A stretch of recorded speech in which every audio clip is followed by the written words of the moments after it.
হাজার কোটি টাকা থেকে লাভ কি যদি আপনি বিছানায় শুয়ে শান্তির ঘুম ঘুমাতে না পারেন? হাজারটা এসি থেকে লাভ কি যদি আপনি স্বস্তিতে নিঃশ্বাস নিয়ে ঘুমাতে না পারেন? এটা কখনো সুখের জীবন হয় না ভাই।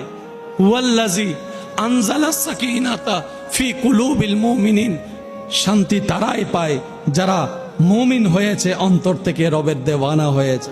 আমি অনুরোধ করে বলবো, ঝগড়া বিভেদ যা যা হওয়ার হয়েছে হয়ে গেছে। আজকে থেকে নতুন জীবন শুরু করেন, ভাই বোনের মধ্যে, ভাই ভাইয়ের মধ্যে, স্বামী স্ত্রীর মধ্যে।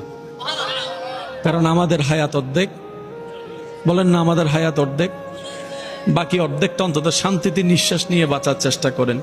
হাজার কোটি টাকা থেকে লাভ কি যদি আপনি বিছানায় শুয়ে শান্তির ঘুম ঘুমাতে না পারেন? হাজারটা এসি থেকে লাভ কি যদি আপনি স্বস্তিতে নিঃশ্বাস নিয়ে ঘুমাতে না পারেন? এটা কখনো সুখের জীবন হয় না ভাই। ওয়াল্লাজি আনজালাস সাকিনাতা ফি কুলুবিল মুমিনিন, শান্তি তারাই পায় যারা মুমিন হয়েছে, অন্তর থেকে রবের দেওয়ানা হয়েছে। বলেন সুবহান।